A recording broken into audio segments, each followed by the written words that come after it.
think I figured it out.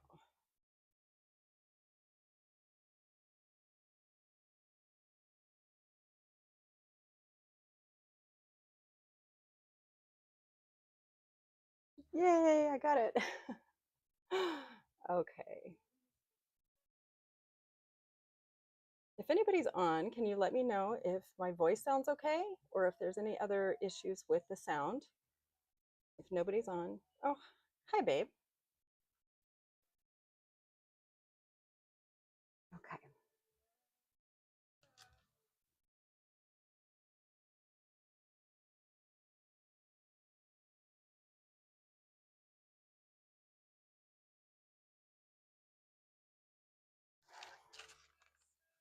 Okay, great. Thank you.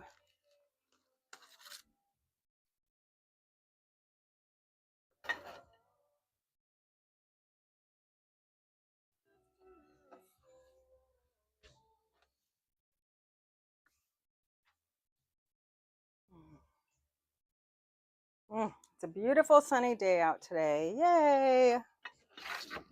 I love the sun.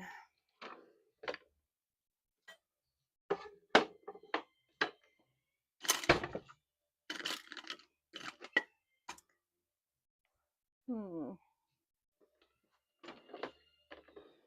Oh, here it is.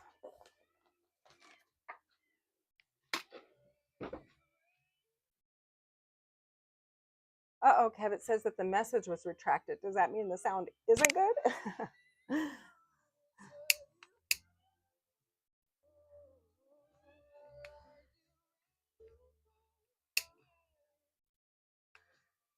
All right, got my incense lit. Hmm.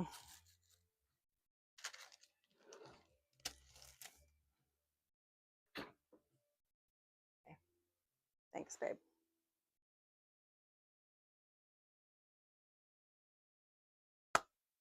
Hi, everyone. Happy Thursday. Thank you so much for joining me today.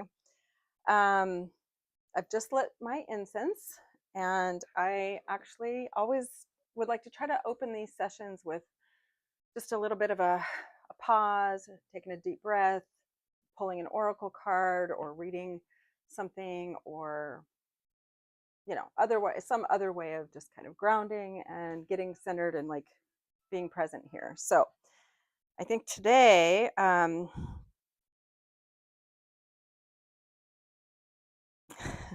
thank you, August. My niece is on. My niece just texted me to let me know that she could hear me good. So because she can't chat. So love you, August. Thank you for being here. Yeah. So I was going to read this poem that I found that is so beautiful.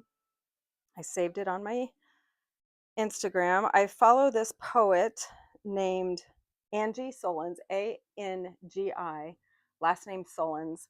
If you follow me on social media, you probably already know this because I repost her stuff all the time, because I just think she's so amazing. So let me go into here. I think I saved it in here. Saved. Yeah. Okay. First of all, here's the picture that goes with it. Whoops. That's beautiful. So I'll read who did the artwork too. Spare me the weather, love pie.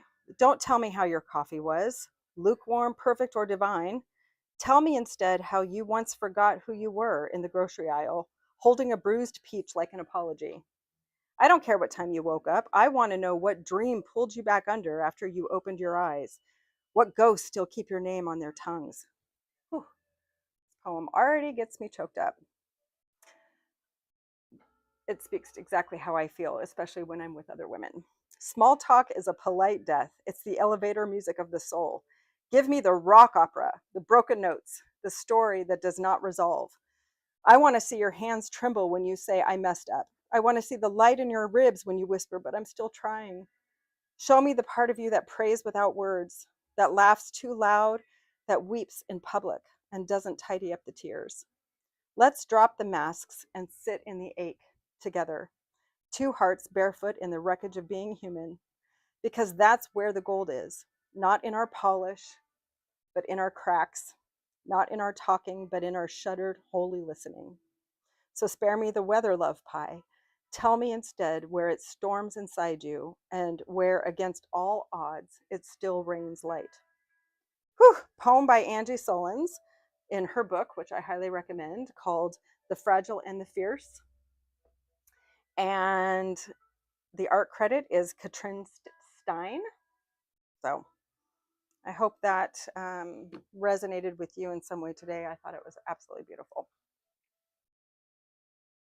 So I just wanted to remind you of this piece that I worked on Tuesday. It's now been drying for a couple days. Let me put it down here. And so that's where I left with the carving. I think I'm pretty happy with that. And so the rest of it will be up to the glaze. So I am just keeping that loosely wrapped on my shelf to dry out at a comfortable rate. Put that back.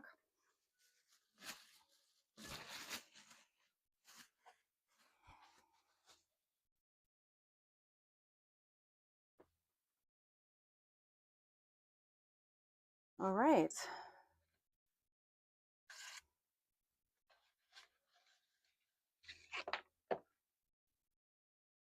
Hi, Glitchy4. What's your name?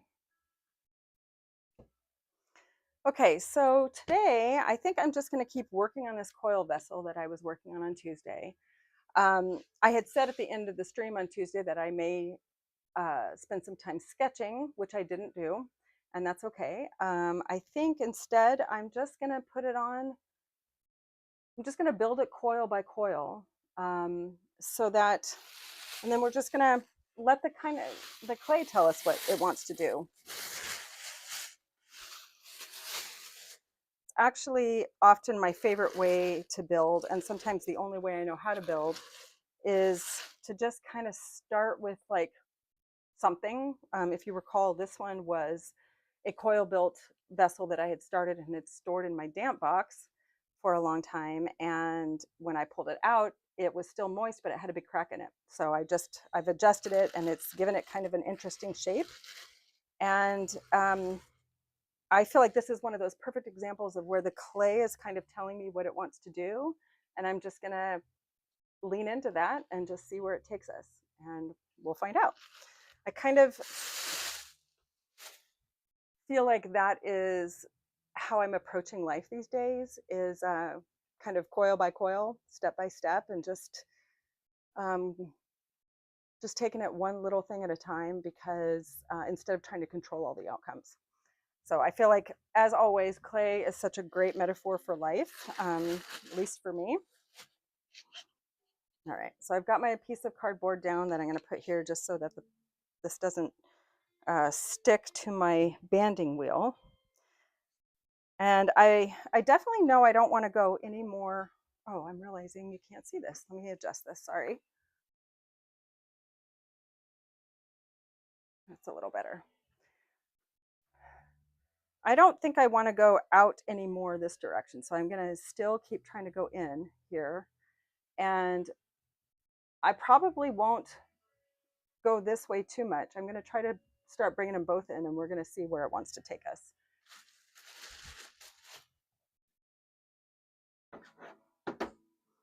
All right, I'm just going to get settled in and start working, but I'm going to keep checking the chat, and I'll just let you guys kind of know what I'm doing along the way, but feel free to ask any questions or let me know any comments. I'm really glad you're here. Thanks.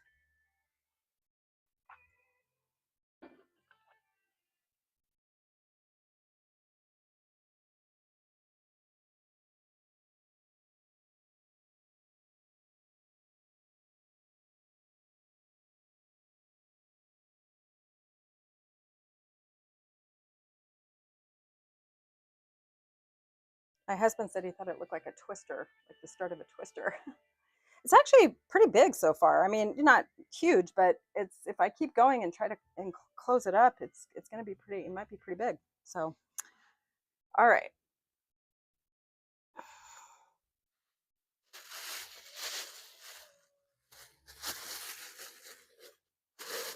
That's not going to work. It's too small. I'm going to roll a few coils, and so I want to keep this covered, but not too close to the incense flame.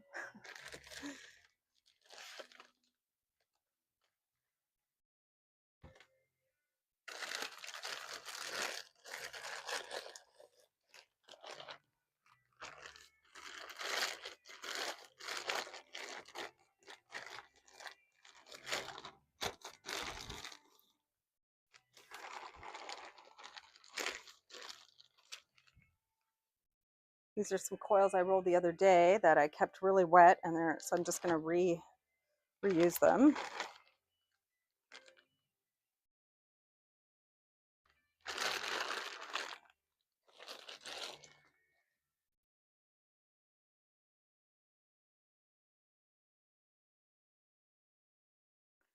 So I'm just mashing them all together, and I'm basically forming kind of, you know, the long cylinder shape that I want to start with for a coil.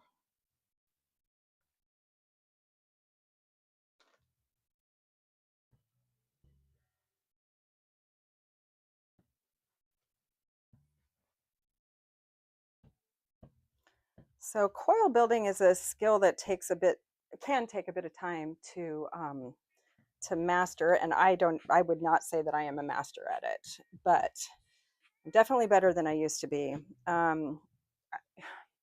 My experience has been that you really just have to get a feel for it, and everybody kind of does it differently. I've watched 50 videos on how people roll coils, and 50 different ways.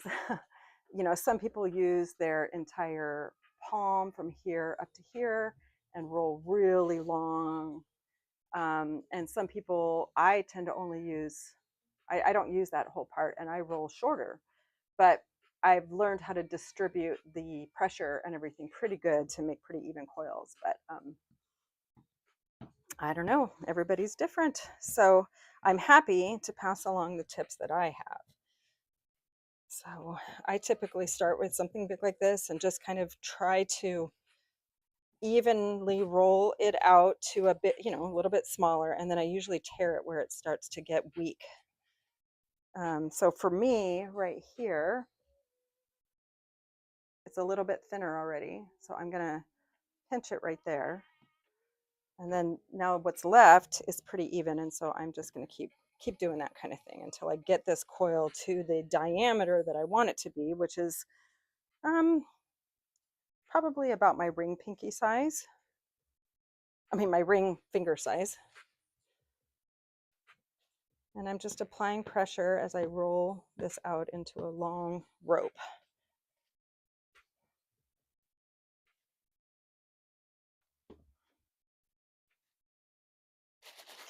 And sometimes it gets those flat spots, and so I just twist from one end, hold one end tight and twist it, and that tends to take care of those flat spots. I can see a little bit of a weakness there, so I'm going to go ahead and pinch that again. Yeah, this one's feeling good.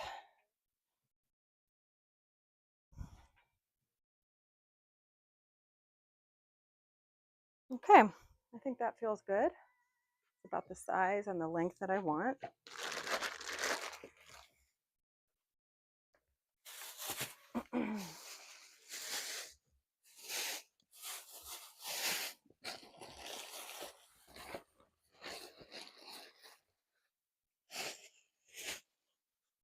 Okay, and then what I don't use, I'm gonna put aside. So I've got these two parts that I pinched off, but I will probably be able to use these in a while. So I'm gonna just wrap them in plastic and keep them wet.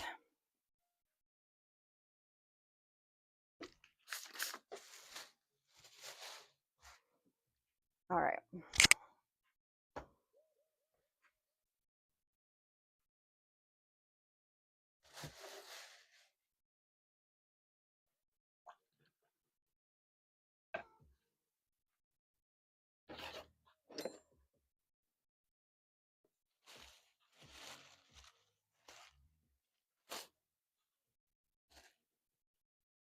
Okay, bring this back over here.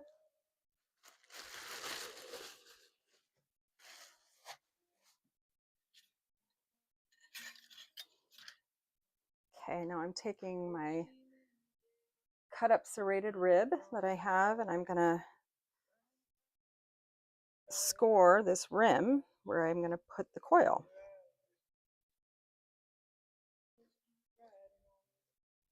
And because I want to start bringing it in, I'm going to be laying this coil on the inside radius all around. And so I want to score more of the inside radius of this.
I'm also going to score the coil that I'm putting on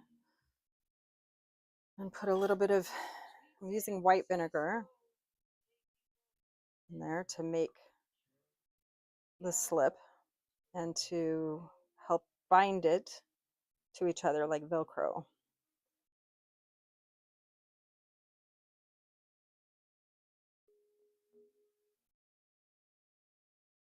And now I'm just laying the coil kind of on the inner part of the radius of that rim.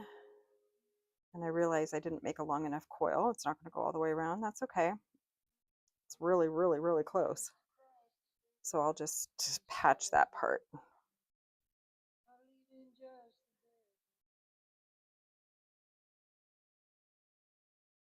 Okay.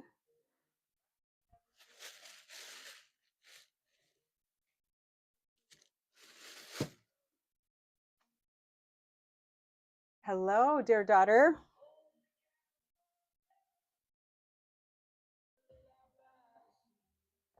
So I'm just taking a little bit of that, one of those coils I had already rolled, and I'm just going to add it to this little section. My last coil didn't make it all the way around. So I don't love to do that because every time that you have a join, it's a potential point of weakness in the firing. But I haven't had, I mean, I've been pretty lucky with this, and I'd rather do this than roll a whole new coil. So I am going to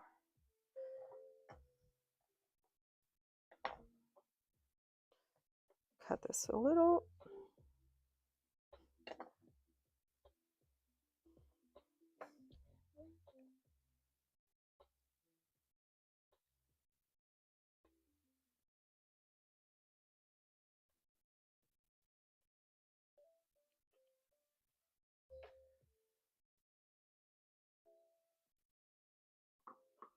Okay.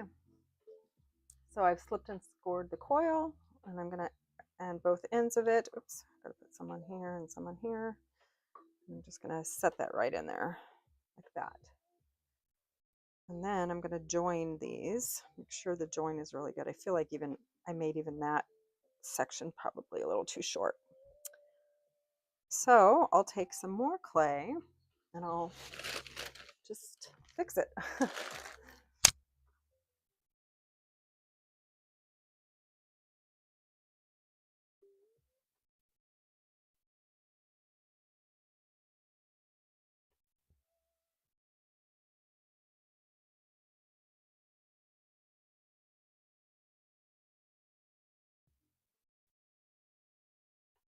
So I just added some wet clay over those seams right there, just to give it a little bit more reinforcement. And I feel good about that. And now that that's all blended in there, I'm gonna now blend this coil down into the rim. And again, I'm going to use this tool called the thumb from Kemper Tools. Love it.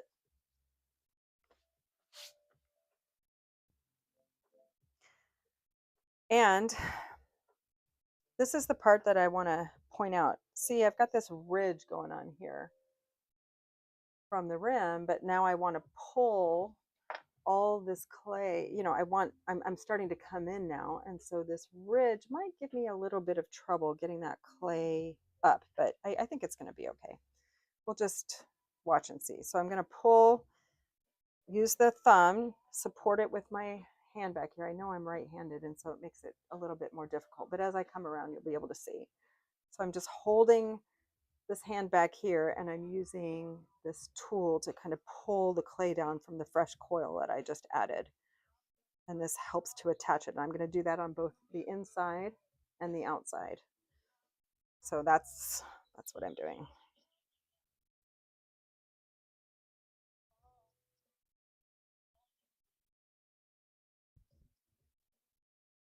And I'm just using kind of a light touch. You don't want to go too heavy on this because you'll deform the coil or you'll pull too much of the clay down and you'll lose, you know, your rim for the next one. So I'm just kind of going gently now. I can always come back in for another pass. But see how I'm realizing as I'm pulling this clay down, this ridge is starting to, it's going to really show. And so I think before I go any further, my instinct is telling me to trim that down a little bit. I'm going to see if this will work. I'm just kind of like slowly trying to get rid of that really sharp ridge. Oops. I went into my coil a little bit. That's okay. I think this is working okay. Let me try to be careful. Just a hair, just to get it so it's not so, so it doesn't stick out so much. Plus this also gets a little bit to the fresh clay underneath, which helps with blending. Okay, so I used this amazing thing. I don't know for sure what it's called. I can't remember, but we call it like a horseshoe cutter. Hi, Mike. Thank you. Mike says the 2-camera setup is sweet. Nice. All right. So now I've cut this ridge off just slightly. I've softened the ridge, and I think that's going to help. I'm glad I did that. So I'm going to keep going on with blending. Yeah. Yep. That was a good call. I can already tell. Because now this top coil is not going to be so pronounced.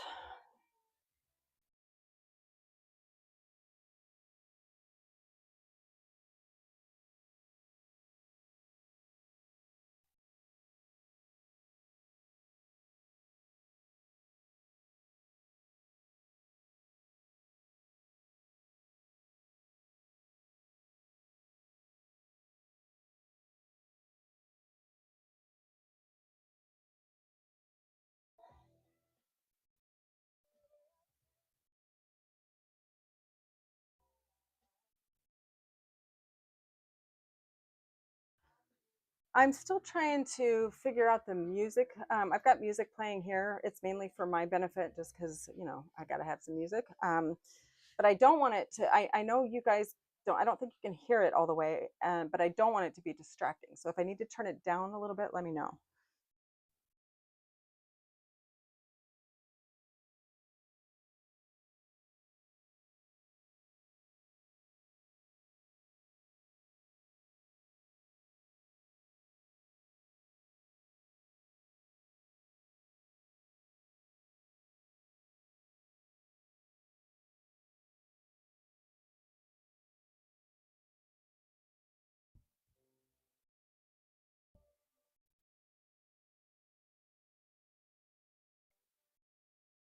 Okay, so I've got it attached on the outside. Now I'm going to go in and do the same thing on the inside,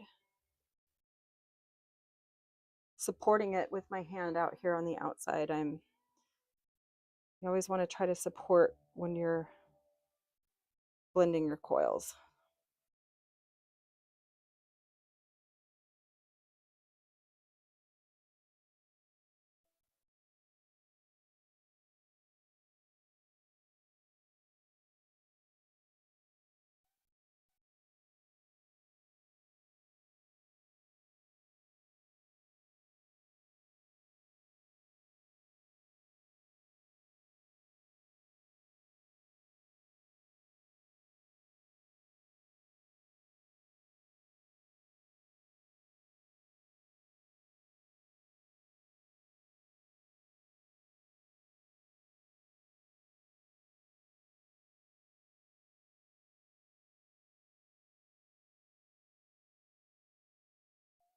Okay, so,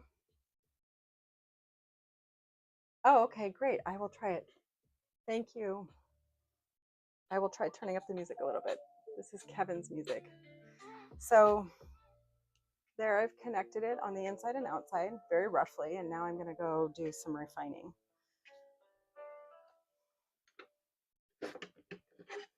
Hi, Susie. Thank you for joining. If I didn't say that. So first I'm going to just kind of pat it with a paddle. That helps take out some of that ridge too.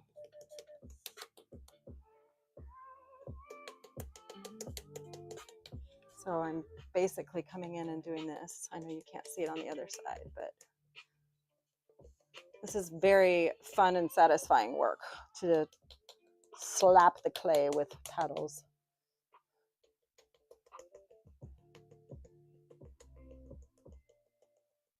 Okay, and now I'm going to take my rib tool, my serrated tool, and I'm just going to attach and blend. I mean, it's already attached. I'm just going to blend this clay.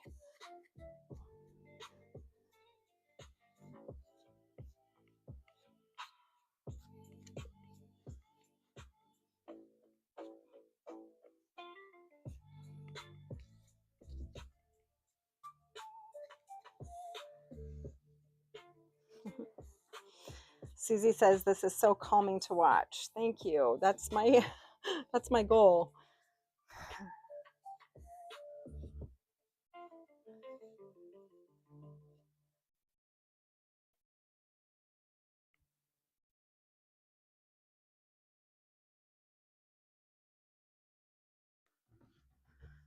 Okay.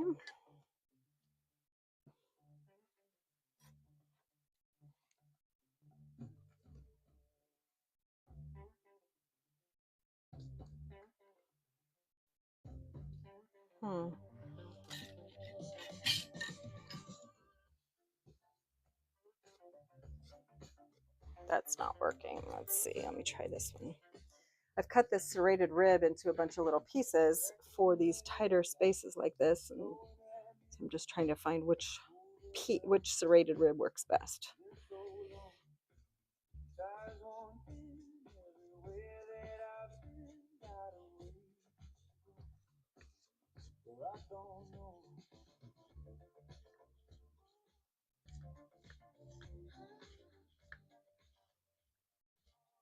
Whew, my incense smells so good. Oh, I just love it. It's Palo Santo. It reminds me of being outside, like campfire wood. Just love it.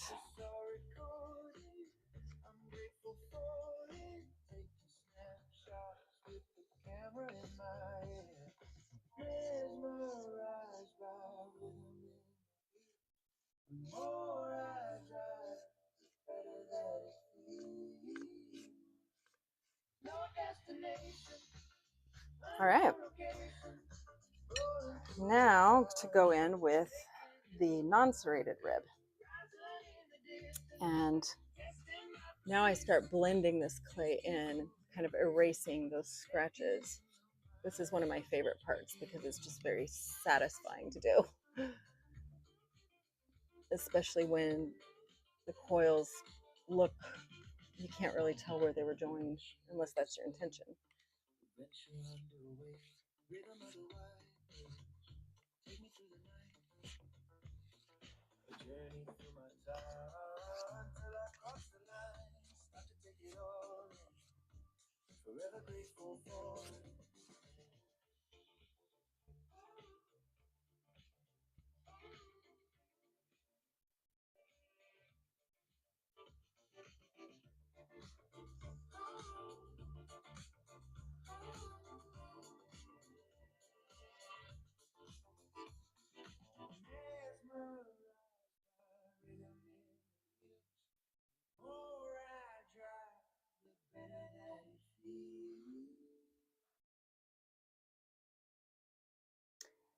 Megan asked if I could only have one tool in my ceramics arsenal, what would you pick?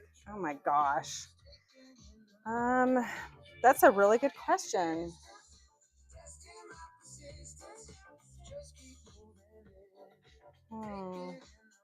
Sorry, I'm into the music. Let me think.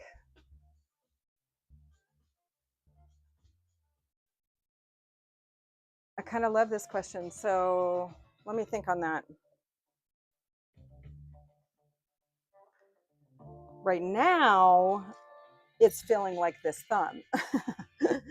This thing has helped me so much, but that's very specific. This banding wheel is probably a really big deal. I use this one a lot.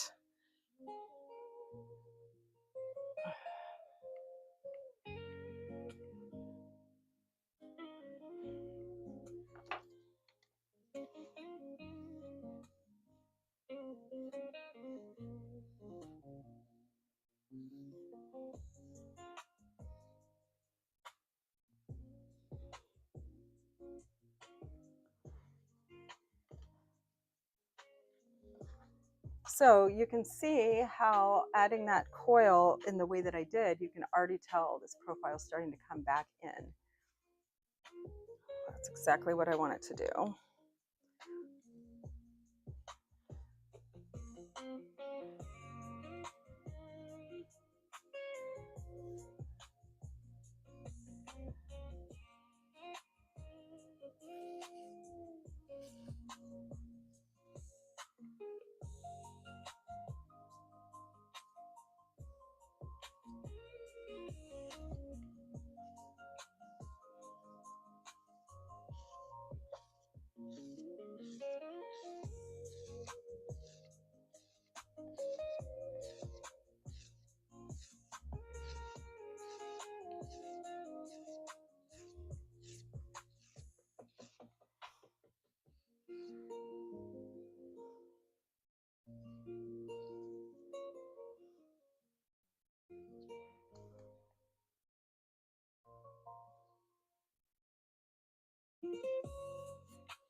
I know that I'm still thinking about the tool question. It's funny because I know that especially in the beginning, I sort of went gung ho on buying a bunch of tools, and I've spent some money on some higher end tools that I don't use very much. In fact, there's a lot of tools I don't now use at all. So, but that's a really common thing when, especially when you're first starting out, because everything feels important. But as you develop your own preferences for what you want to make and how you want to make it, it kind of starts narrowing down what it is that you use.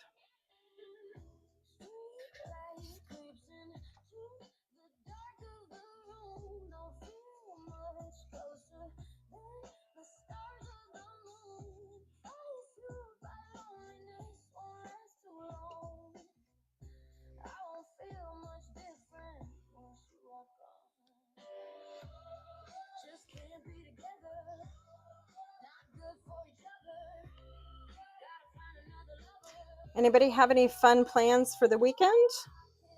I know tomorrow's Juneteenth. Woohoo! Kevin has it off, and so we might go for a bike ride in the morning, and then I think Maggie's coming over. I haven't seen her in forever. And Saturday, there's an event at a metaphysical shop, I guess, for lack of a better, woo-woo shop, that I have not been to yet, but I have been wanting to go. And they have a vendor fair happening on Saturday that I thought would be really fun to go check out and see like what kind of vendors they have there and what they're doing. And then Sunday, of course, is Father's Day.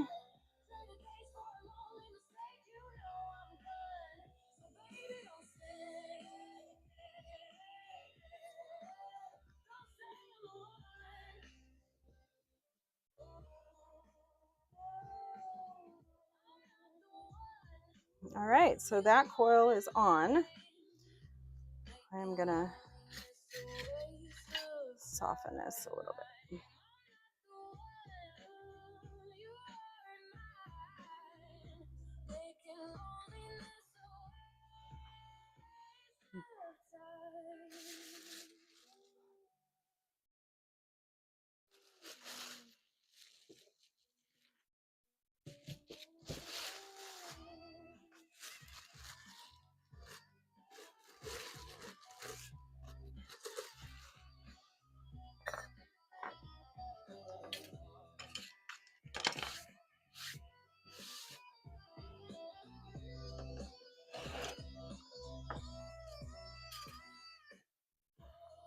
Whew. I think I'm gonna open my big garage door.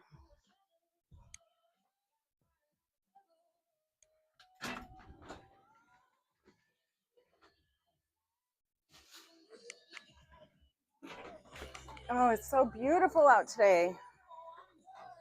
So excited. Yesterday was foggy and chilly most of the day.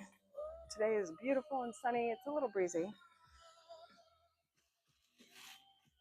All right, now that I have the garage door open, I have to make sure to really protect this so it doesn't get dry in between my coils.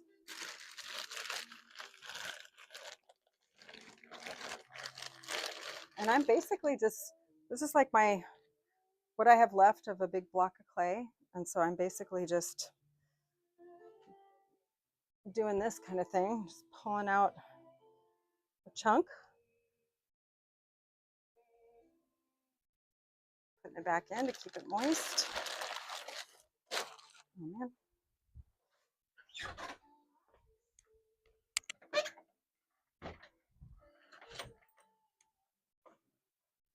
I guess it's breezier than I thought because it just closed my garage door. Okay.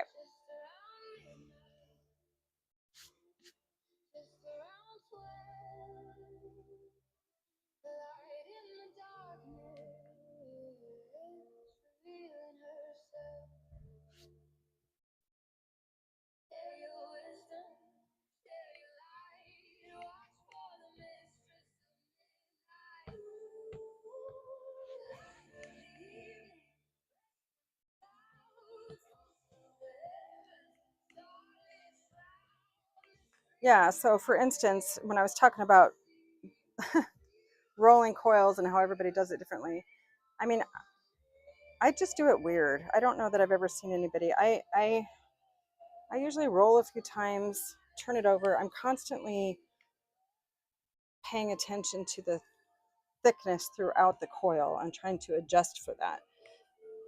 I sure I could probably do it a different way, but I've tried flinging it all the way across the board.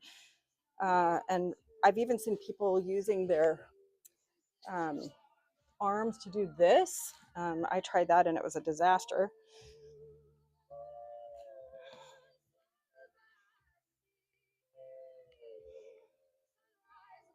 I think I'm going to cut this one right in half.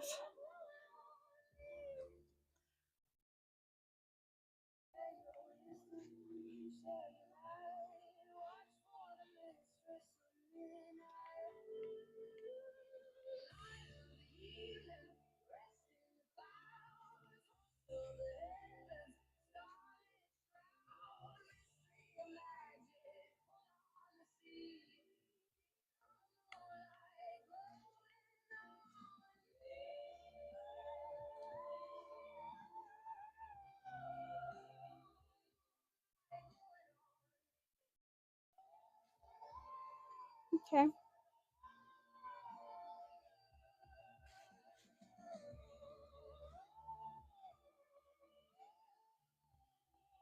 I think that feels pretty good. I'm getting to the place. You can overwork coils too, like start getting a little dry, like right here. Starting to get a little dry. See that crack? So I think I need to quit fussing with this one and just use it. And I'll finish rolling this one too.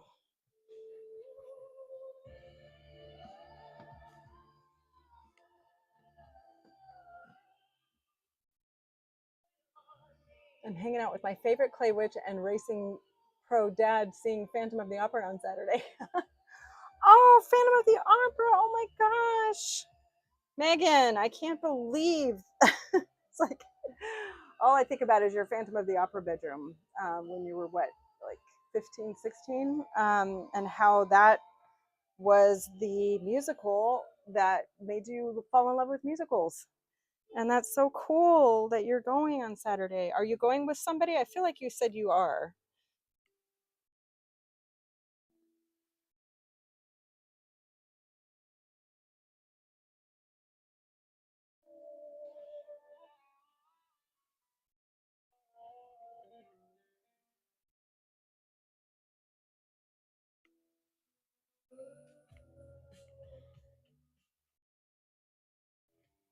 All right, I have 2 coils rolled. I hope they're not too big. I'm feeling a little big.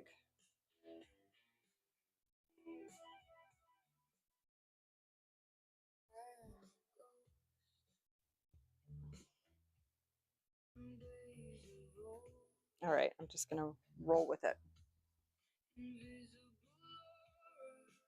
Oh, I'm so proud of you for going. That's amazing. We're not proud of you. Shouldn't be proud of you for going alone, right?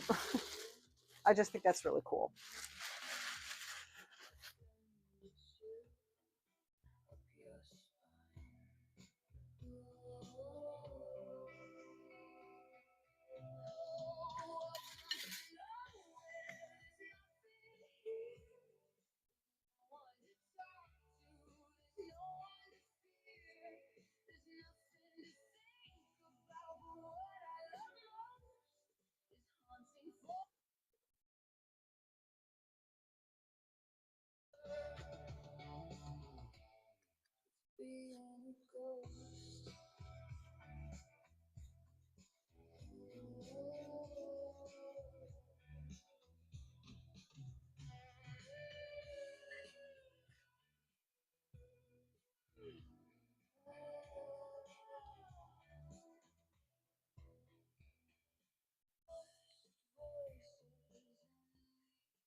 Hi, Tina.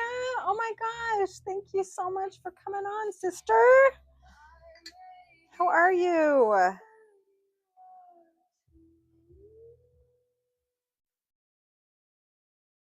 So on this part, I don't know if you guys can see. Yeah, you can. There's a little bit of a low point here, and that's just probably, I don't know how that happened, and it doesn't really matter that much, but I just noticed that there's a little bit of a thicker part on my coil. One, it's slightly thicker right there. So I'm gonna set that thicker part right there just to try to see if I can help make up for a little bit of that indent.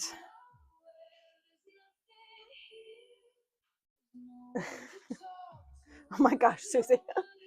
Susie, you fell asleep on Megan's shoulder. Oh gosh.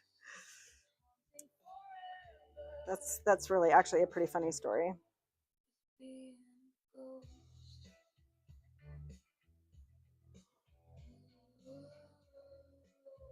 Okay, so now I'm going to cut this at a diagonal. Where's my...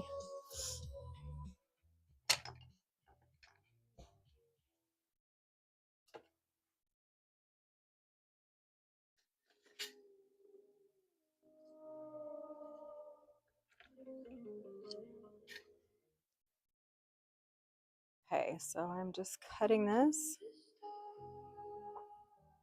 like that. And then I'm taking this part off and this part off. And then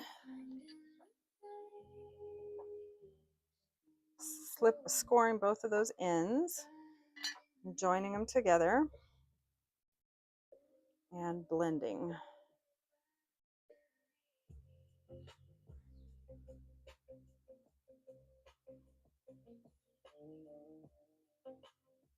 Okay.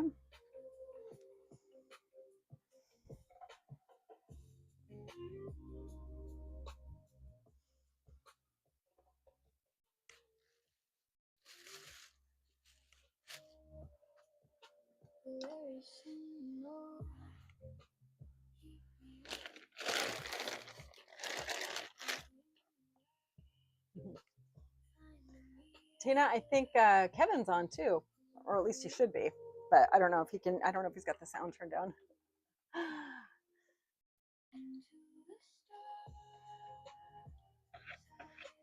What are you up to today, Tina?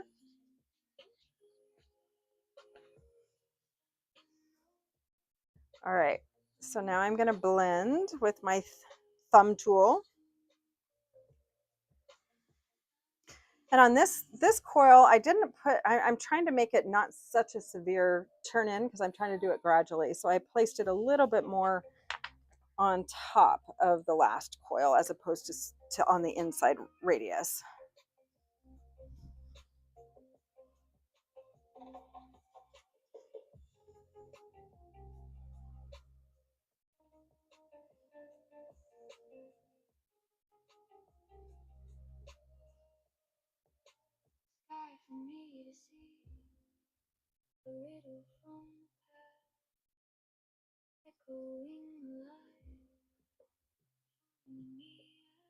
Yeah, clearly.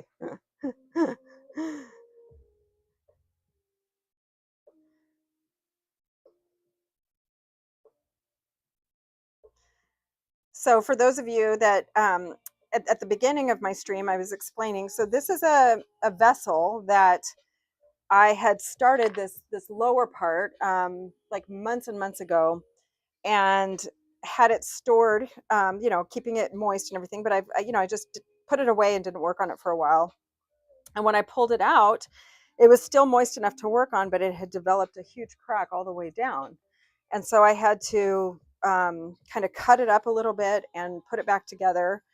And since then, I've just been adding coil after coil on top of each other and just letting the shape kind of come out naturally from, you know, I'm sort of letting the clay tell me what it wants to do.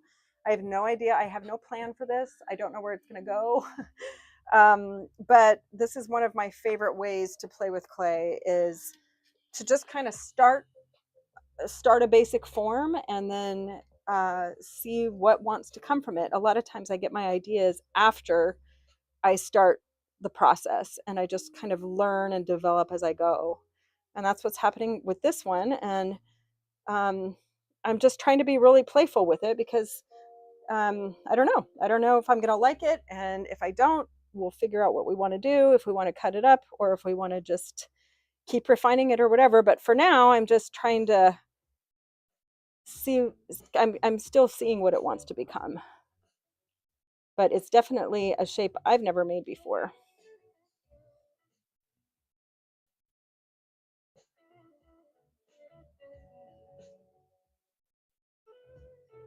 So right now I'm just blending that top coil that I just added down into the inside rim. It's a little bit harder because I can't see very good underneath there, and um, it's a little bit harder to get my hand in all the way, but I'll make it work.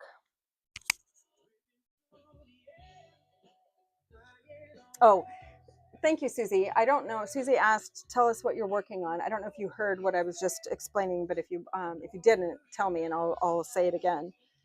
This is just a vessel. I don't know what it's going to be yet. Whether it's going to be a sculpture, like if I'm going to close it up, or if I'm going to make it a vase. I don't know yet. But it's just I'm doing this thing called coil building, where I'm rolling individual coils out and I'm laying them on top of each other to build up and out. And on this particular one, I don't have much of a plan. I'm just winging it.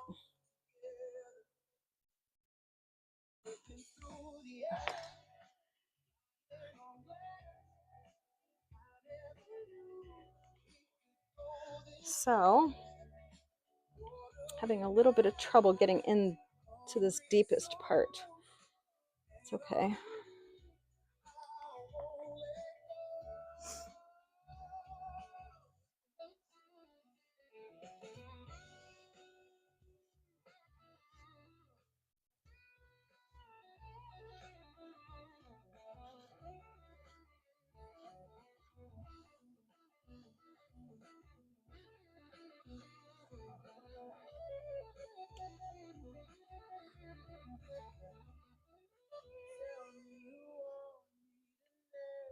Okay.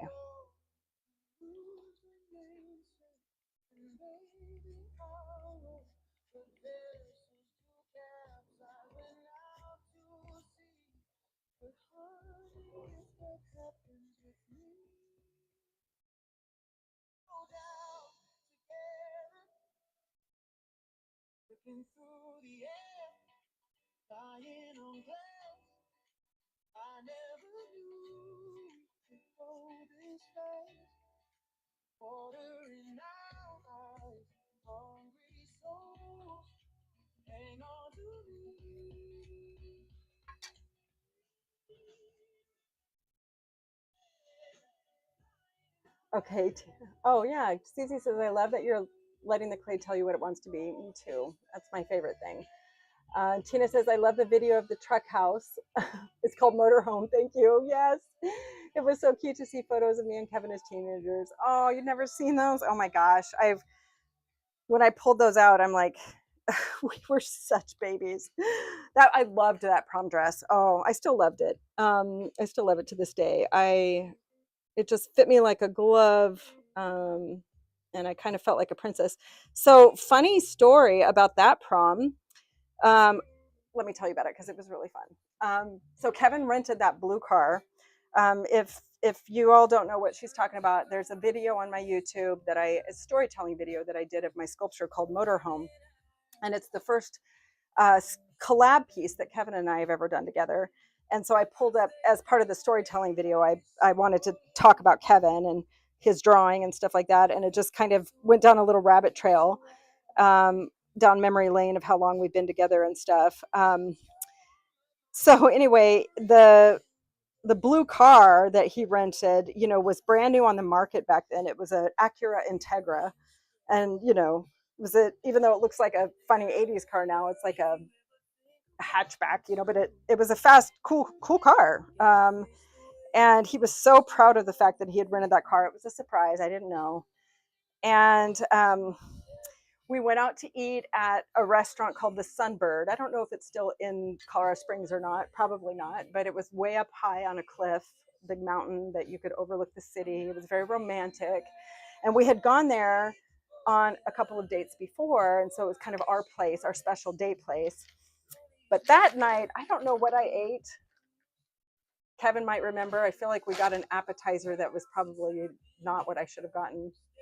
And I got food poisoning. Well, so, I felt fine. And then we went to prom. And sorry, I've got hair in my mouth. um, Wait, am I getting them mixed up, Kevin? Did I get food poisoning at the senior prom? I may have gotten food poisoning at the senior prom. Anyway, um, I think it was that one. I got food poisoning and had to take off early. I think that I think I'm getting my stories mixed up. This is what happens when you're this age. Now that I'm reliving it, I actually think that the junior prom, which is the one that's in the picture, my favorite one, I think that one turned out to be okay. I think it was senior prom that I flew back.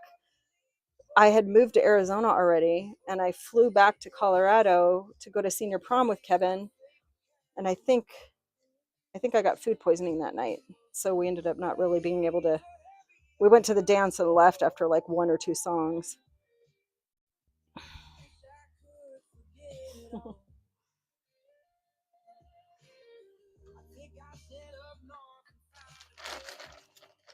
Oh, thanks, Kevin. Okay, so it was senior prom. Yeah, I think junior prom went off without a hitch, if I remember right. Oh, it was so fun. And then we went, took that car up and watched watched the city from up on Cutler's Ridge in Colorado Springs. Good times, good times.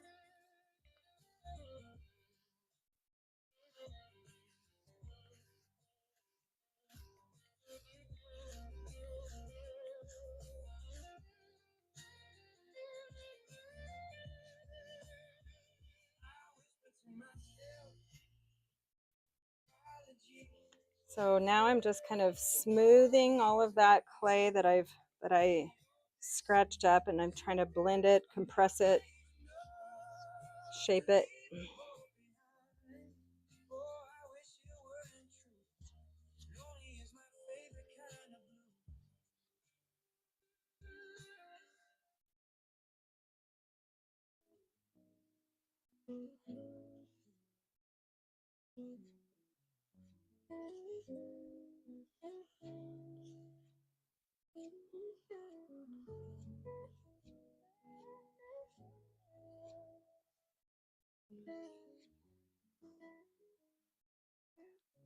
Okay, so you can see this profile starting to move back in a little bit, but I don't like how you can kind of see that ridge there, so I'm going to paddle that a little bit.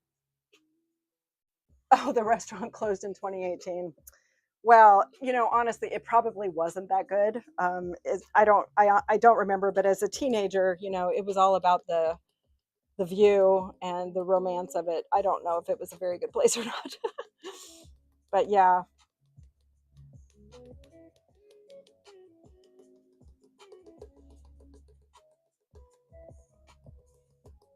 Tina, what's the summer been like so far in Colorado? Are you guys getting any moisture, or are you guys, I know my brother lives there in Denver, and he was saying how you guys are in a drought, pretty bad drought. I don't know if you've had any relief from that yet.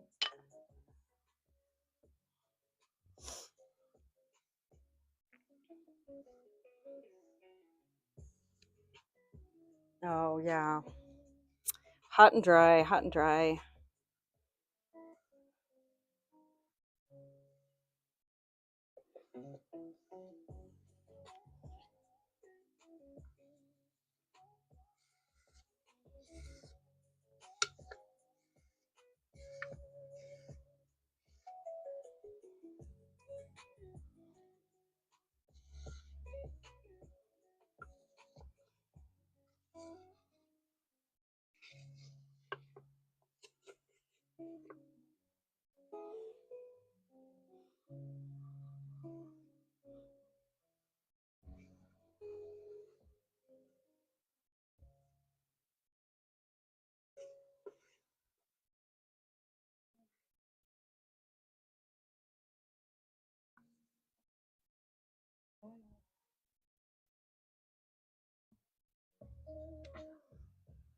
I don't know. I can't help but see from the side view, like this could almost be starting a butt. Like this is the front, this is the butt, this is the front. I don't know. I don't know that that's what's going to happen, but it's just interesting how it kind of looks like that a little bit.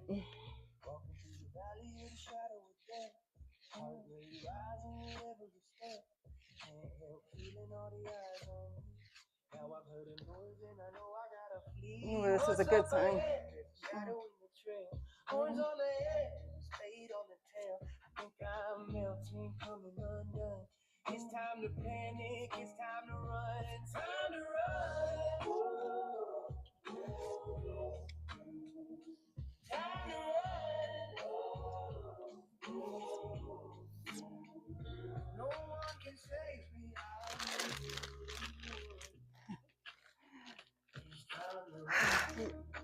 Tina's asking how the weather is here. Yeah, I was saying yesterday it was a little foggy and cold, but today is beautiful and sunny, a little bit breezy, but perfect, kind of perfect today.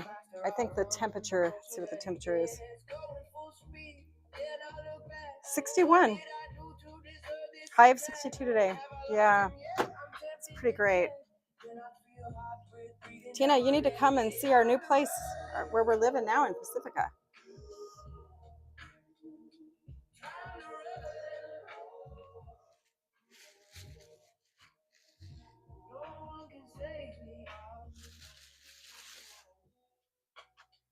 It's time to run.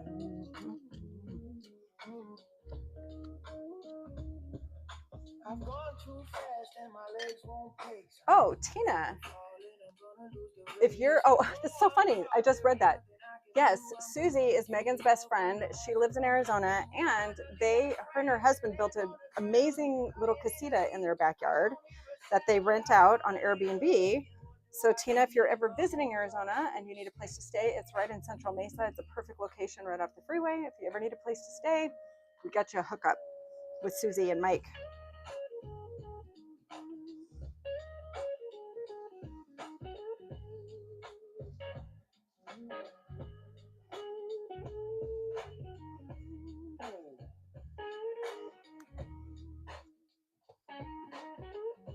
That's where we always stay every time we go to Arizona now, because it's just, there's enough room for Kevin, Megan, and me. There's a beautiful California King bed, plus a pull-out, plus a kitchen, really nice kitchen, an amazing Nescafe, or not Nescafe,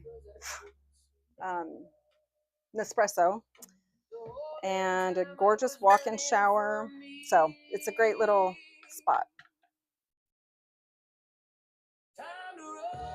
Of course, I know you have Tina, your brother lives there most of the time, right? Or do they go away for the summer? If they're smart, they do.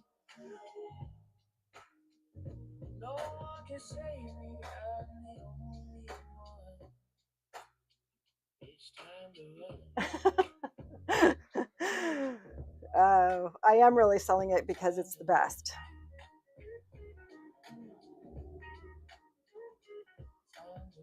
And Susie and Mike are the best. They're good people.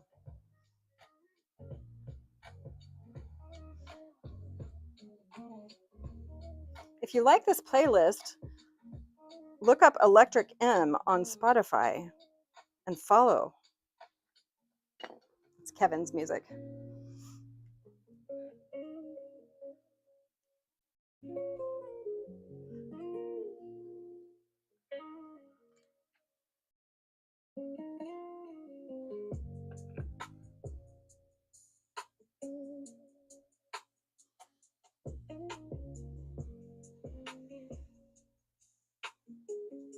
Oh, okay. Yeah, I haven't been to Dad and I have not been to their new place yet. I guess I didn't realize they had an extra spot. That's awesome. Good for you.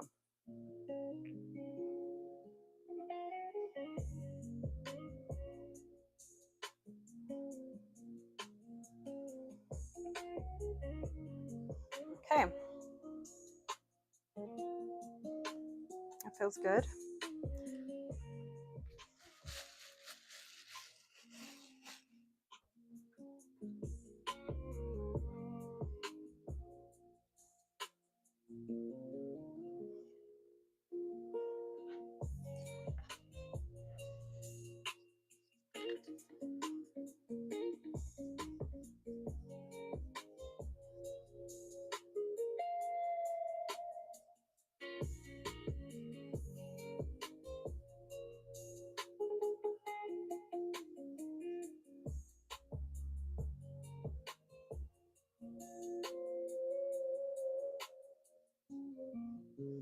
So I'm really excited. I am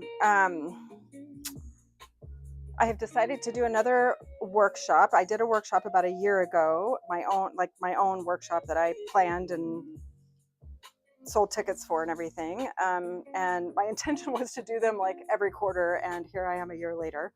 But I think I've finally settled on a date. I think I'm going to do it on September 12th, on a Saturday, and I'm so excited because my gorgeous friend Kate has offered us the use of her home, and she lives at the top of the hills in Oakland. She's got this gorgeous floor to ceiling windows that look out onto the redwoods. She lives across the street from a redwood park. And so, yeah, I think I'm gonna, it's right, that date is right at the new moon in Virgo. And I think I'm gonna do like a workshop where Virgo's about ritual and commitment and discipline and kind of the structure and stuff like that. And so I think I want to have us make um, little pieces for ritual, for whatever ritual we like to do, to like daily or on a rhythm, to like get back centered to ourselves. And I'll have everybody make, like, for instance, like a little pinch pot teacup or an incense burner or a dish or a totem for their pocket or something like that. And we'll start out by going outside into the redwoods and touching the earth and the trees and having some outdoor nature time together, and then come in and have tea and look out at the redwoods and have coffee and snacks and make our little pieces. And I'm super excited about it. I don't know what it's going to be called yet, but um, yeah, I think that's going to be really fun.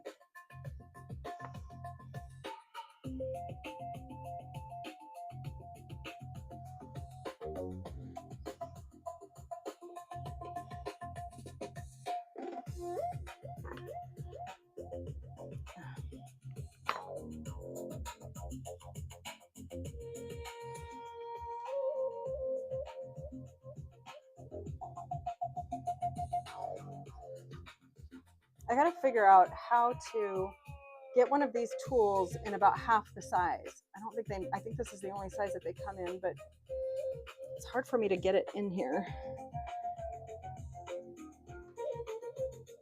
Sometimes I wish I was like a woodworker or metal worker or had a 3D printer. I know that there's a 3D printer available at the public library, but then I would have to learn how to use the program and make a 3D print design. But I know people who make their own tools, and sometimes I wish I could do that.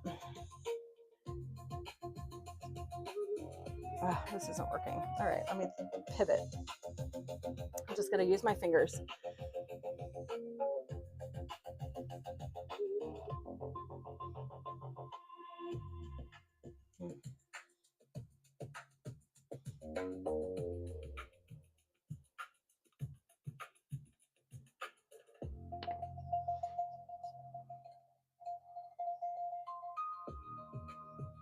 Oh, there. I figured it out. Just got to use the very end of it.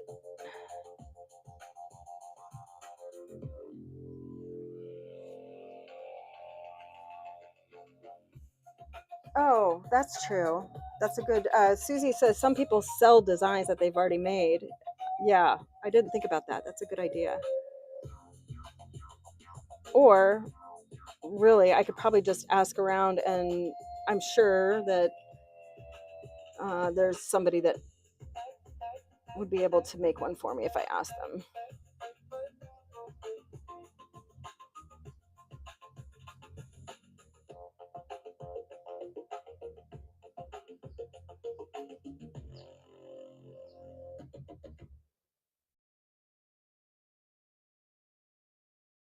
Okay. I think I did it.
Okay, see how it's starting to come in a little bit. That's exactly what I wanted it to do. I like it.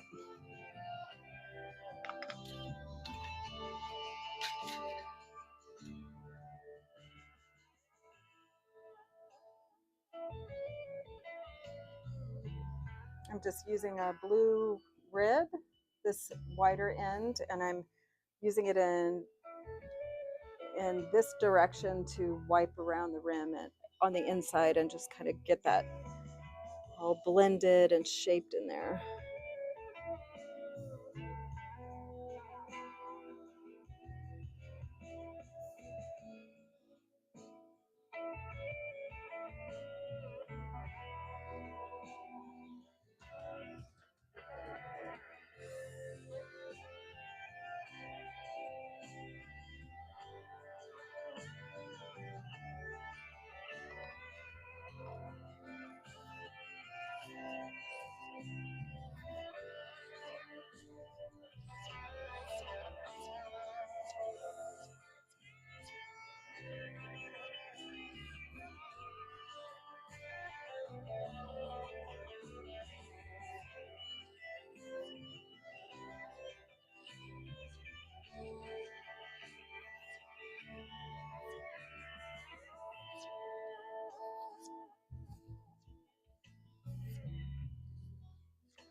Okay, now I'm taking a step back and I'm just turning it, seeing if I see anything that needs attention or still looks like an oddly shaped person. No. Let's see. I'm going to use this rib. It's pretty soft, but I like this curve here. And so I'm going to use that on the inside right back here to see if I can soften that.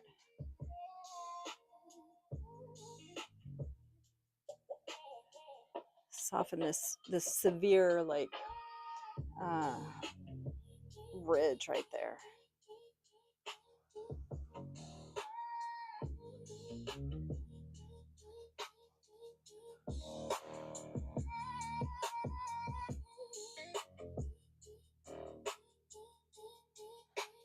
Yeah, like that.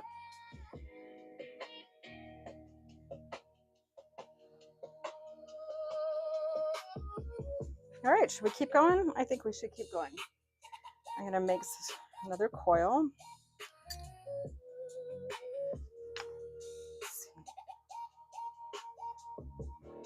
I think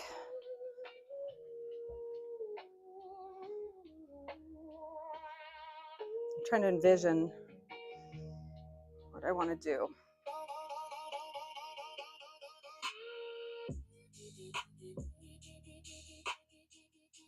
I think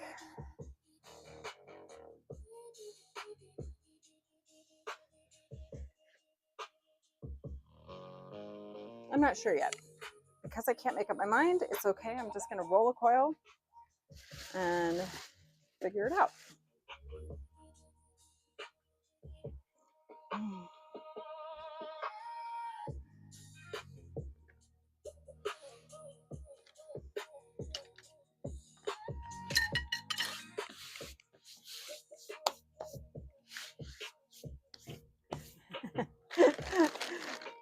Thank you, Tina. She says this has to be the most relaxing way to work. I love it.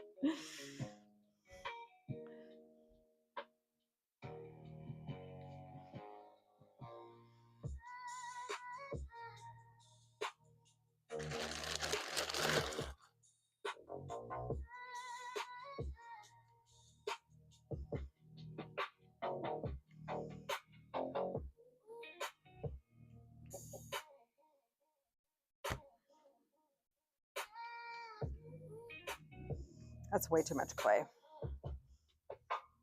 Let's take some off.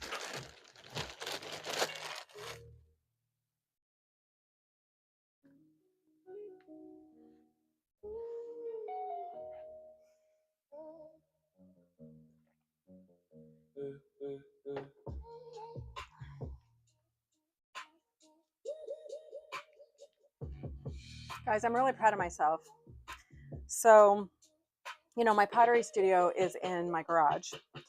And when I first moved out here, you know, when we first moved in and put my studio out here, it was full of cobwebs and really dusty and kind of gross. And, you know, we cleaned it up and got me moved in. And, you know, then we've been managing all of that since then. But throughout the last couple of years, you know, there's been, you know, we keep getting spiders and stuff in here. Well, I say and stuff.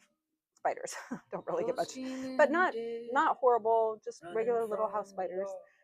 Um, and I so don't freak out anymore. Like I'm leaning into my witchy nature and realizing that they're like nature, just like I am, and I don't know, I just don't freak out anymore. And in fact, I don't touch them yet, but I asked Kevin to come out and gently move them to a different location. Or if they're small enough, honestly, I've gotten to the place where I kind of let them crawl around a little bit, as long as they're not coming into my space. Um, I don't, I don't know. I just don't freak out anymore. Um,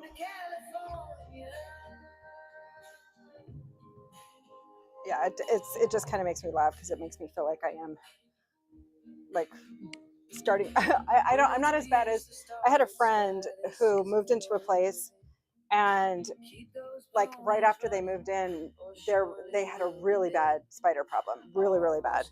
And so this was in Marin, which is kind of bougie.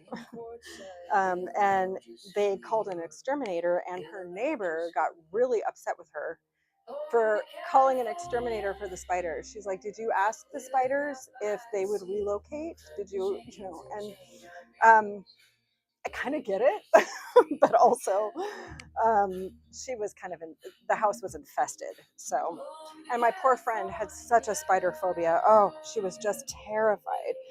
And so she had to live there. But anyway, they finally got it taken care of. Sweet San Francisco, take these orphans in. Sure, we may be outlaws, but only where we've been.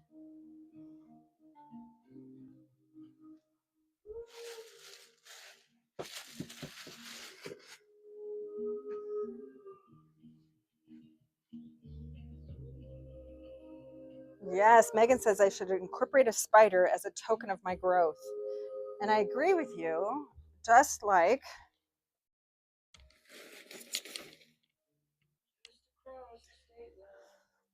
so I used to be petrified of snakes too.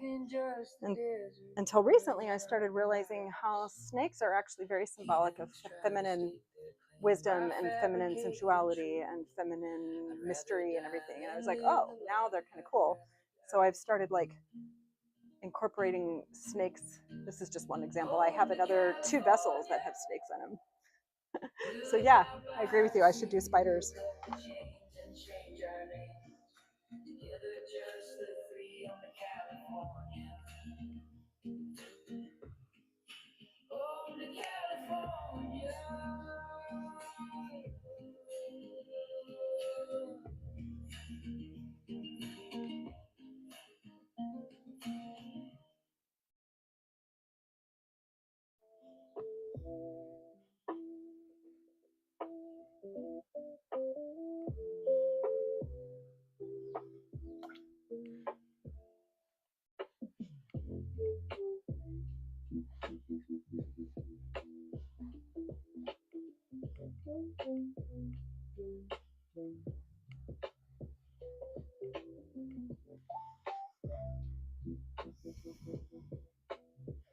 something very satisfying about rolling a really good coil. Okay.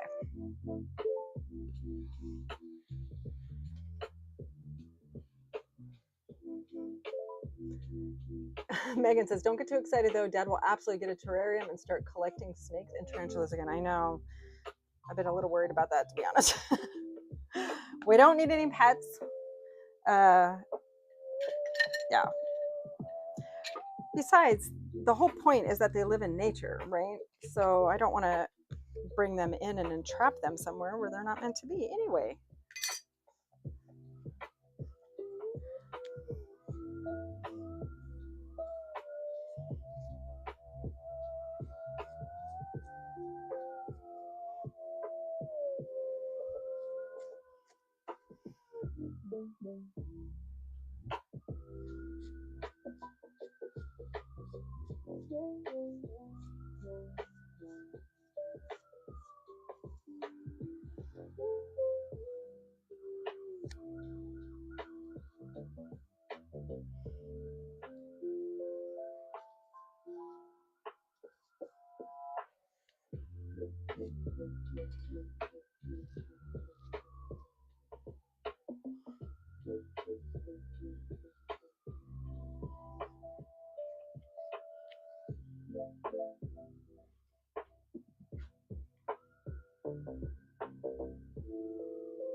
Stop playing my guitar in the middle of the night. When I leave the room, turn out the light. Got a quiet car, all shoes and all that. If you see me now, you'll see a new man. Wake up call when you went away. Said I was sorry, but you didn't stay. Said I don't listen, but baby I can. Gonna be your man. I need you back, and baby I've changed my whole fucking life. Hey, Meg's mama, I adore your daughter. She's the kindest and funnest friend anyone could have. You did such a good job. Hi. They, them, me. If you want to share your name, feel free, no obligation. And thank you so much for saying that. She is a really just, isn't she just the best? I tell people, and I mean this, she's literally the best human I know. And I feel like she is, she's such a good blend of her dad and me. And she's also like the next evolution of us, of our family. She's just a special, one of a kind person. I feel really lucky to be her mama.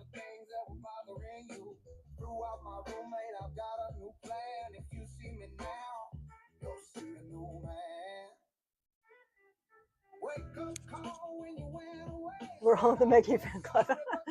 Mom, that's my Threads friend, Emmy, and I love them, and you would love them too. Hi, Emmy. I've heard so much about you. Yes, Megan has told me about you, and I am excited to meet you someday. If I remember right, you live, I know you don't live in California or Arizona. I think you live, I want to say either Midwest or East Coast.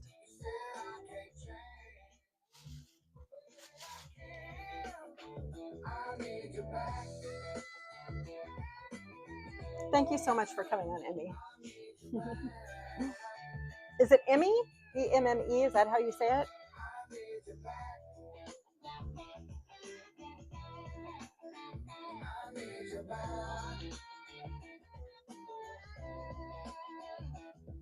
I've changed a few things since you went away. If you come back, I'm sure that you'll stay. You made me crazy. when you went out the door. I'm sure that you love me more than before. I need you back, baby. I've changed my whole fucking life. It's been rearranged. I need you back.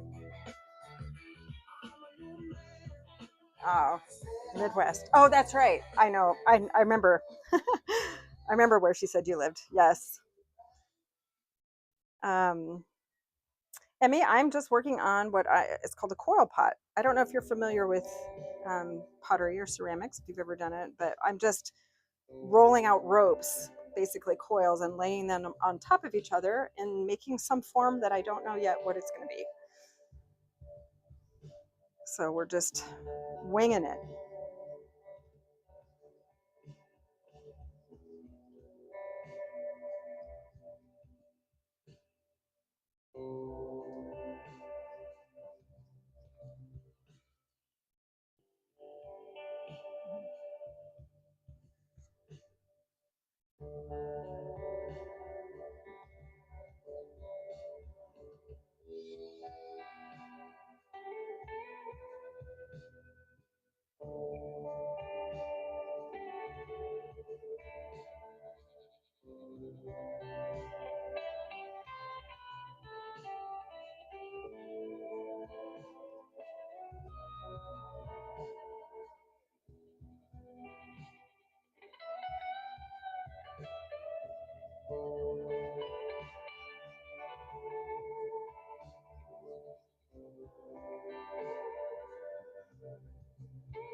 I'm part of the Emmy fan club too now. Emmy already among my famous. Oh, yay.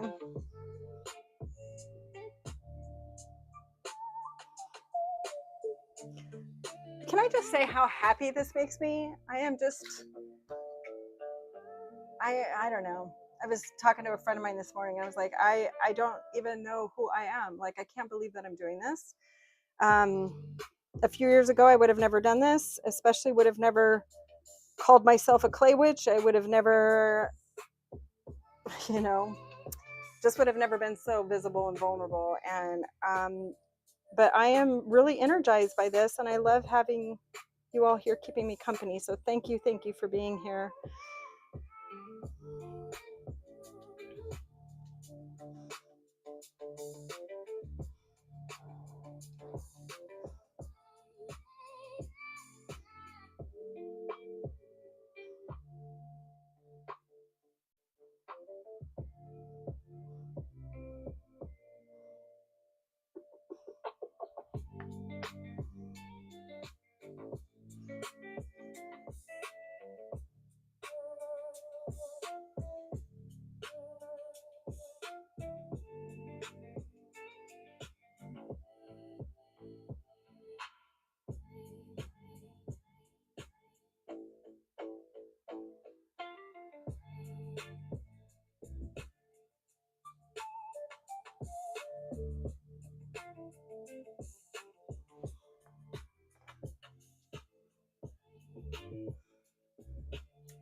Amy says, Meg mentioned you were live, and I was like, oh, so not only is your mom the coolest, but I can live vicariously through her while no longer have my kick wheel. Oh, you had a kick wheel? I took a ceramics class at the community college before COVID, and they only had kick wheels, and I got the hang of it after a while. I'm not very good on the wheel, no matter if it's a kick wheel or not. um, I can do it. I just never really loved it. Got the hang of it, and so mad respect for the kick wheel because that's a whole other thing that you have to keep in mind. But I kind of liked it, and I like that it's manual, and you have to use your body to control the machine. So that's pretty cool.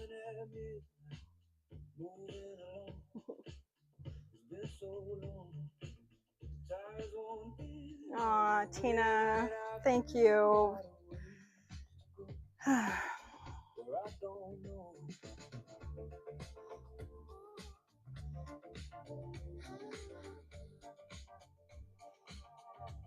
Okay, that feels good. Now I'm taking my tiny little serrated rib and I'm doing that blending thing again from inside. It's getting harder and harder as I close this up. And, you know, at some point, I'll probably stop trying to blend from the inside, especially if I'm going to close this form up. I haven't decided if it's going to be closed or not, but if it's closed, it doesn't really matter if it's kind of messy on the inside. The most important thing is that the join, the coil join has integrity. But of course, if you're going to leave it open, you want it to be clean. And since I don't know yet, I'm trying to clean it up inside as much as possible. Plus, it's also, as I'm doing this, I'm compressing it from the inside, and compressing the clay is important too for just stability and strength.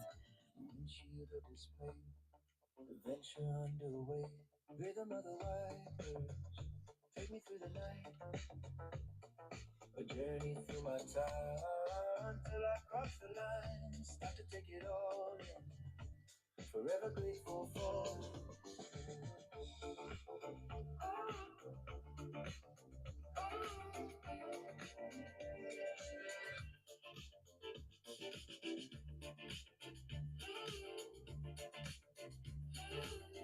Oh, hi, Grandma. Well, Megan's grandma. Hi, Mom. Thank you for being here. It's like so much of the family is here. Love it. And my extended family, my chosen family too, is here. No destination, no location. Rolling through the trials, taking in the miles. Rise on in the distance, testing my persistence. Just keep moving in, taking in the miles, taking.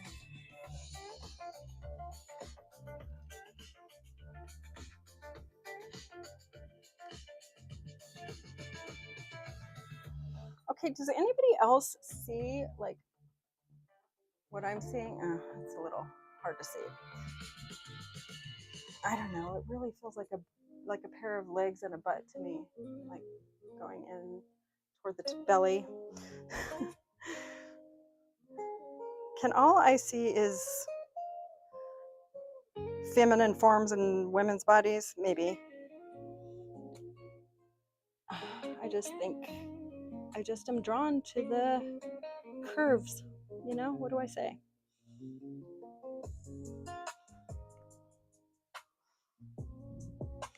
I still feel like this ridge is a little severe, but I don't think there's going to be a whole lot I can do about that unless I really paddle it.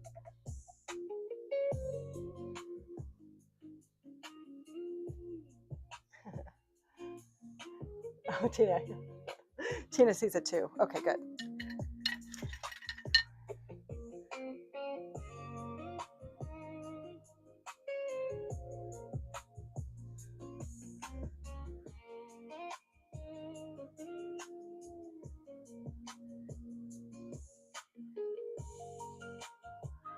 So I'm just using this on the inside, and I'm just scraping it up like this on the inside just to compress and clean up, and also stretch that clay a little bit, especially back here where I'm trying to soften that ridge a little.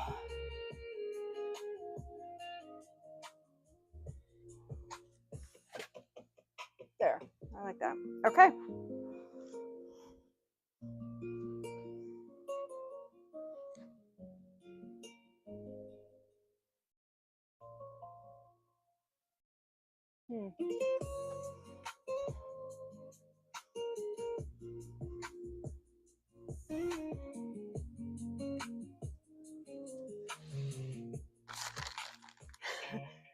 Megan says, throw some fishnets on that, babe, and you've got half the leg lamp from Christmas Story. See? Yes, the leg lamp. I knew it. Oh, that's funny. Yes, that's exactly right. I'm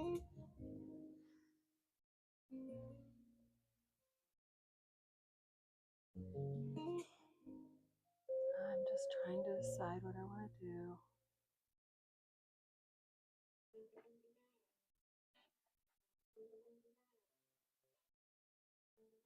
I think I'm just going to keep going. Remember, I'm kind of trying to just look at it coil by coil and not try to guess too much yet. Let's just keep going with it.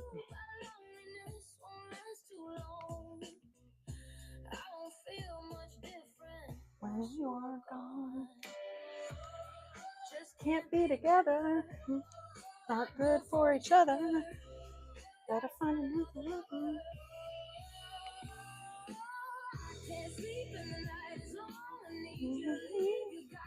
Sorry, guys. I have the worst singing and humming voice. I can't hold a tune, but good music. What do you do?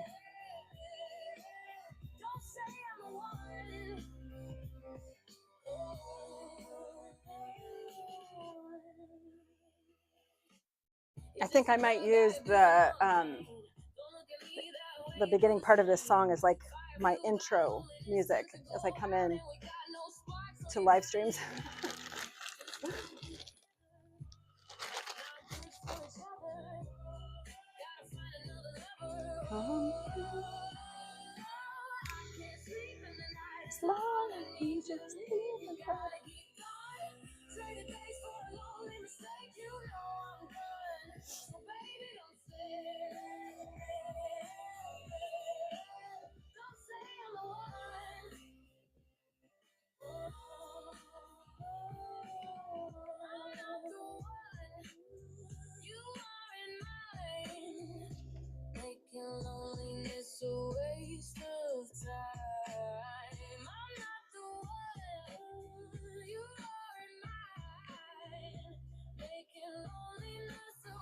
Okay. Here's a coil. Thanks, Meg. I think so too. Killer intro song. Yeah.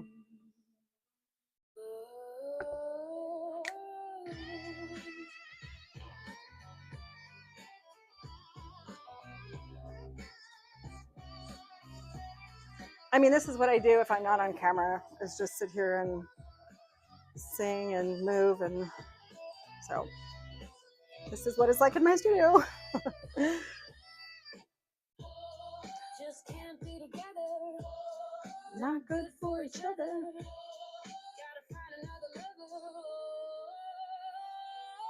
I can't sleep in the night as long. I need you to leave. You gotta get gone. Trade days for a lonely mistake. You know I'm done. So baby, don't say. I think I'm gonna adjust the camera ever so slightly. I'm trying to get all of the piece in the camera, but sorry to take you on a little ride like that. There.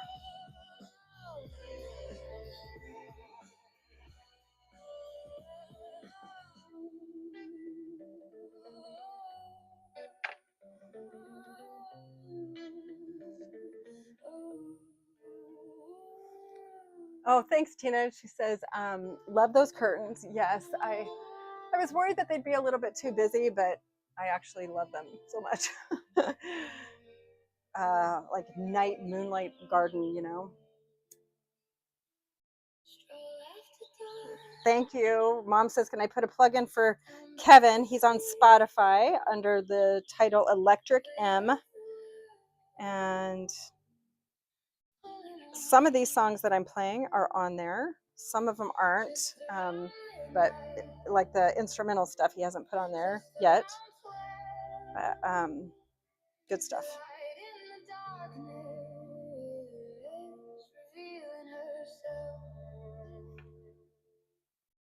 Share your wisdom, share your light, watch for the mistress of midnight. Light of the evening, rest in the clouds, host of heavens, starlit shroud, mystery of magic, pull on the sea, feel the moon.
Hi, Ferris. Oh, my friend Ferris is here from my community hustle and play. It's so good to see you. Thank you for coming on and supporting me.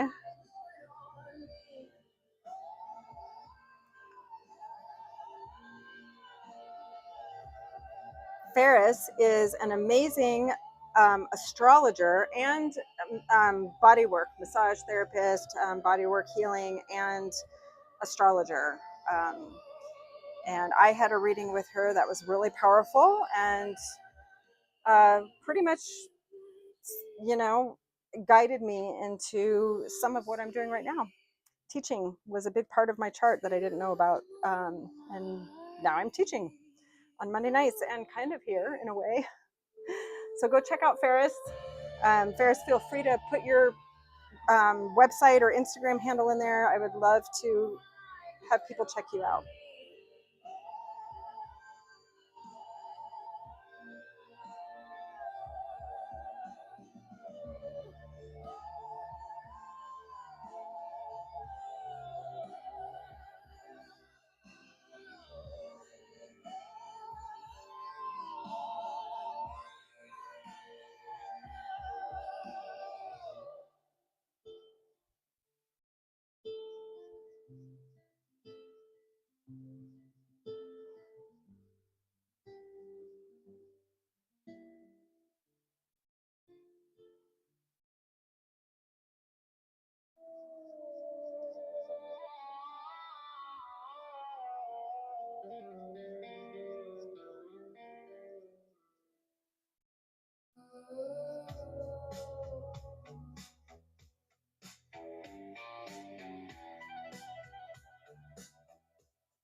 From days of old,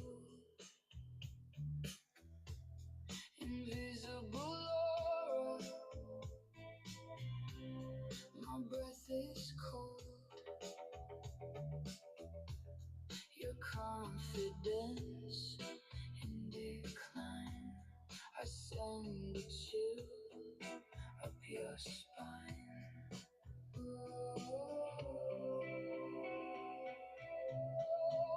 Welcome to nowhere, there's nothing here, there's no one to talk to, there's no one to fear, there's nothing to think about, but what I love most is haunting forever. It's being a ghost.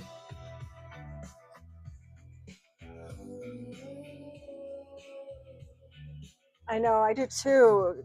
My mother in law said she loves this song so much. This is Kevin's, one of his newer ones called Ghost. Oh, so good. Voices in the air, they tell a tale of great despair. How many will miss the horrid truth? Missing fragments, missing clues. Welcome to nowhere, there's nothing here. There's no one to talk to, there's no one to fear. There's nothing to think about, but what I love most is haunting forever. It's being a ghost.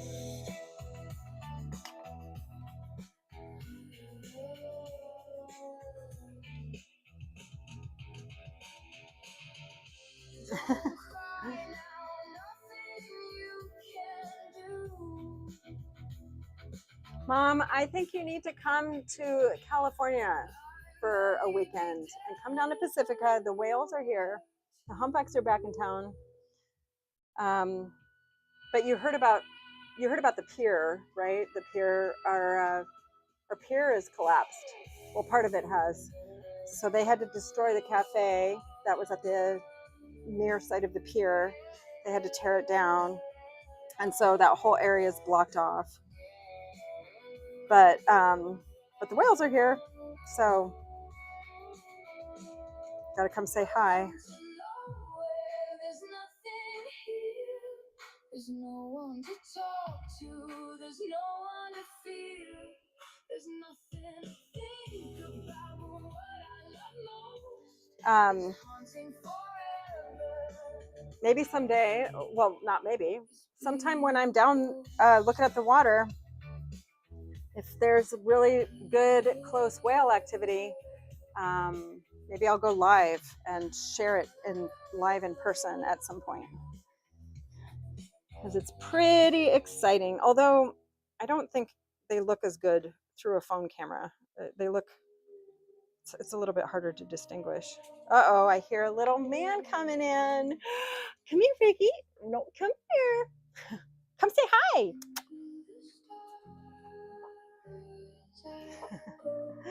Riggins, come here. Oh, he must have had to pee. Oh, there he is.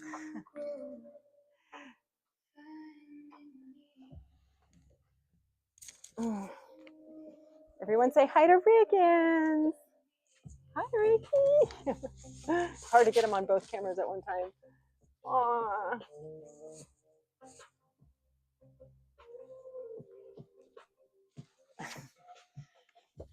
That's the dog that I'm dog sitting. My brother-in-law's dog, Riggins.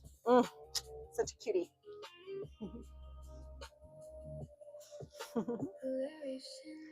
He has to take medicine 5 times a day, and he was doing really good about it up until yesterday.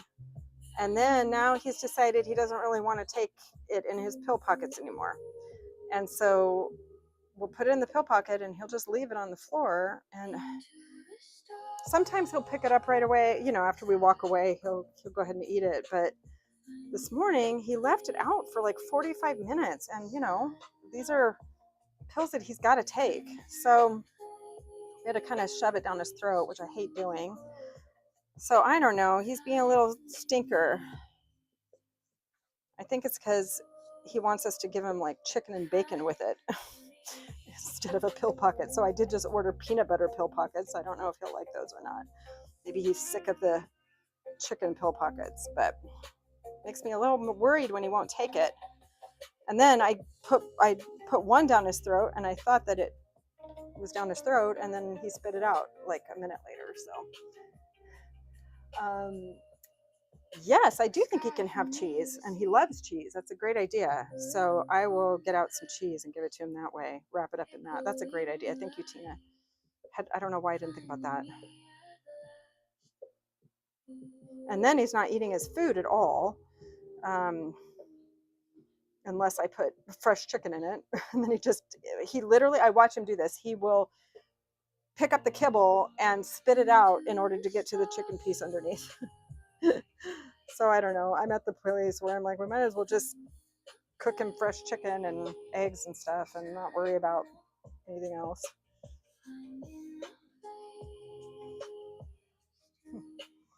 He is such a diva.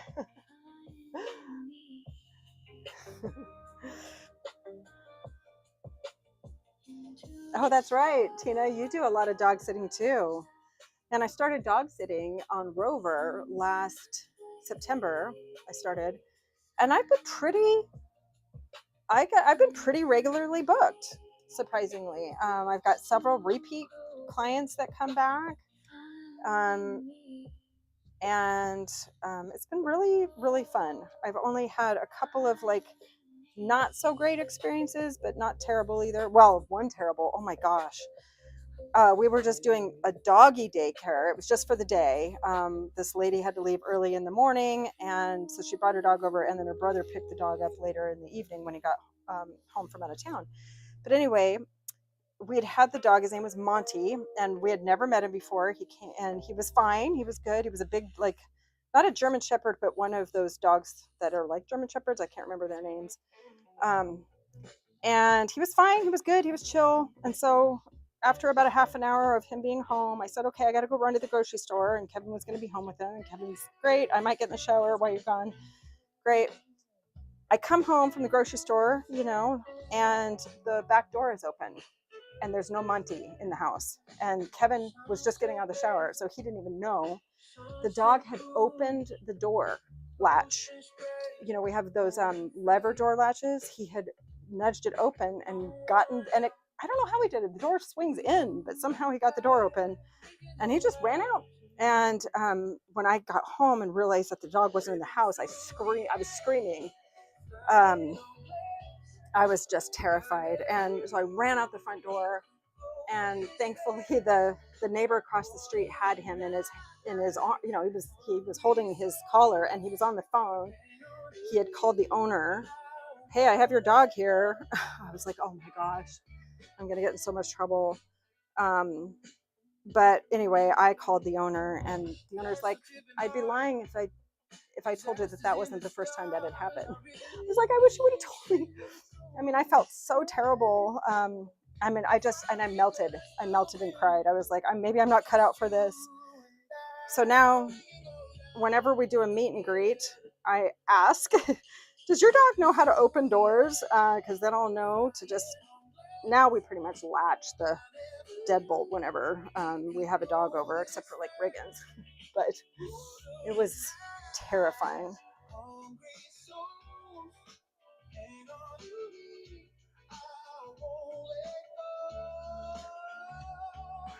All right, well, let's see, what time is it?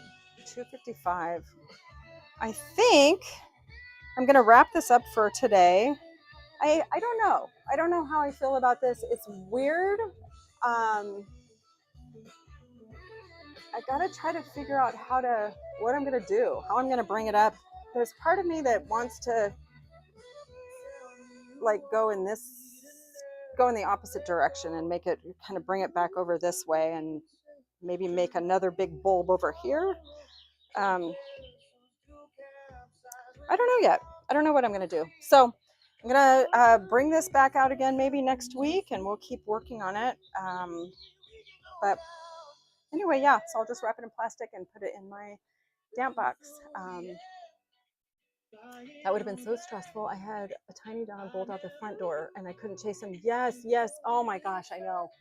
I did have another dog do that too. Thankfully, he didn't get very far, but you know, they just they can get by you so fast. So anyway, thank you all so much for joining me today.